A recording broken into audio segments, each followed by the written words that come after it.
In the wake of India's disastrous exit in the semi-final of the 2022 T20 World Cup, there was a call for change. Whether it would be on the players, whether it would be on the administrators, the BCCI did not comment for close to 1 week until yesterday. In one bold, swift move, the BCCI sacked the entire selection panel. And this panel, which was brought on from January 2021, their tenure has ended after 18 months, making it one of the shortest reigns that a selection panel has ever had in the history of Indian cricket. Chetan Sharma, Sunil Joshi, Devashish Mohanty, Harvinder Singh that comprise the selection panel, they have been booted out. And in the strongest possible changes that the BCCI is trying to get in, the qualifications and the duties that the new selection panel will have to perform is quite a takeaway, is really quite different from what other selection panels will be doing now. In this video, I will be explaining to you why did the axe fall on the BCCI selectors, the chairman of selectors and the entire group. Why did the selection committee go off? The prime reason is irregularities in the team selection.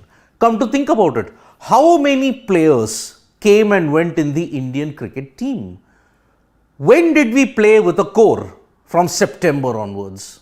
Till that time, there was too many chopping and changes, injuries, there was player rotation, player management or workload. Everything indeed created a lot of confusion and chaos.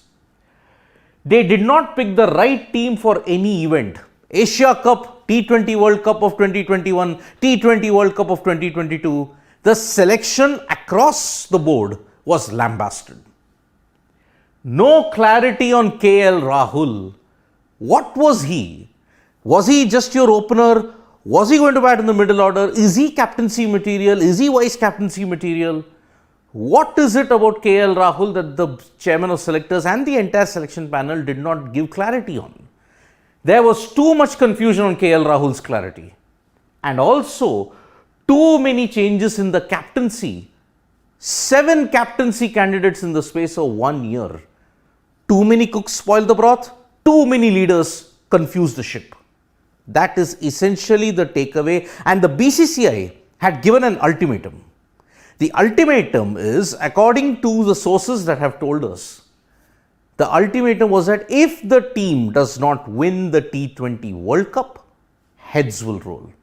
January 2021, the selection committee was announced, and in the entire process, the T20 World Cup in 2021, disastrous group stage exit, one more chance was given, but unfortunately in 2022, the semi-final exit, the nature of the exit meant that it was curtains.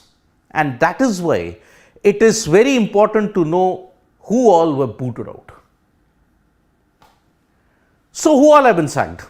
Chetan Sharma, former India cricketer, best known for taking a hat-trick, the first Indian player to take a hat-trick in the World Cup. He represented North Zone, he was the chairman of selectors. He's gone. Along with him, Sunil Joshi represented South Zone. Devashish Mohanty, East Zone. Harvinder Singh, Central Zone. Remember, there was no West Zone representation in this period. Why was that?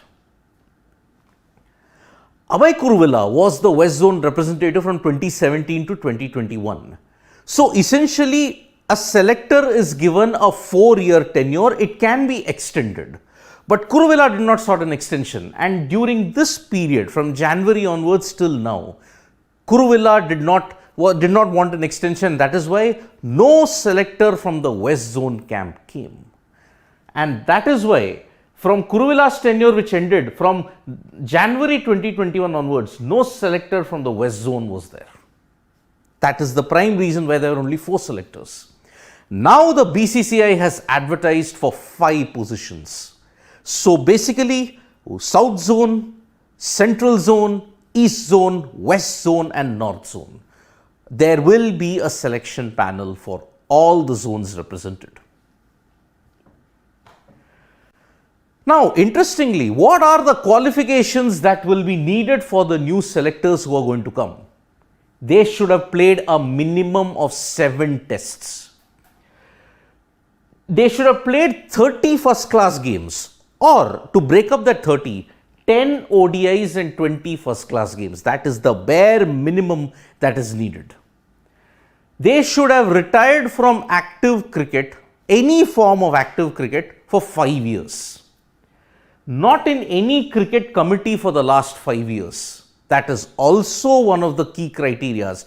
Any cricket committee that also includes the IPL, they cannot be part of it. The last date is November 28th. But here is where it becomes very interesting now. What are the key responsibility areas that the new selection panel will have to do? We all know that the selectors will have to go to domestic and international games and watch the players' progress. They will have to attend press conferences as mandated by the BCCI when they are instructed to. But in this new role, appoint a captain for each format. This is the biggest hint that we have got at this point in time, that the BCCI is mulling split captaincy. In the past, it never happened. MS Dhoni said split captaincy would never work. But now, under the stewardship of Roger Binney, perhaps that is changing, because appoint captain for each format is clearly specified in the KRA. Plan, prepare strong bench strength for the men's cricket team. This is another huge KRA that the selectors will be hoping to, because now look, 2023 is the blueprint now, because from 2023 onwards in the FTP cycle, you're going to have an ICC event every year. 2023 ODI World Cup, 2024 T20 World Cup, 2025 Champions Trophy, 2026 yet again a T20 World Cup, 2027 the ODI World Cup, and that is how the system will be until 2031. So every year there will be ICC events. The bench strengths have to be big, because there were earlier reports also, even Jay Shah had stated, the secretary of the BCCI, that you will see at one point in time where 2 Indian teams will be playing simultaneously. You will need a big bench strength for that.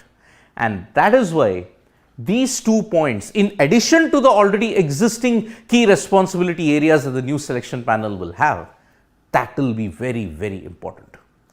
So now, what is the process now? The BCCI will have to call an Apex Council meeting. In that, a new cricket advisory committee will be formed. The cricket advisory committee will then select the new selection panel. They will be interviewing the shortlisted candidates, and in order to appoint the selectors, there will have to be plenty of selection done before that, in a nutshell. So, in a way, the axe has fallen upon the selection committee in the wake of India's disastrous T20 World Cup 2022, in addition to 2021. So, there are some very interesting and volatile times ahead. Who will be from East Zone? Who will be from South Zone? Who will be from West Zone? Who can be from North Zone? Central Zone also. Who will be the candidates who will step up? There are reports of several players. There are reports that several players are interested. From the East Zone, there is reports that Shiv Sundar Das might be one of the candidates from East Zone. West Zone, there are reports floating around that Lal Chand Rajput might be the key. From the North Zone, we don't know yet. From the South Zone, under Stuart Binney, who might come in and represent South Zone? We have no idea about that.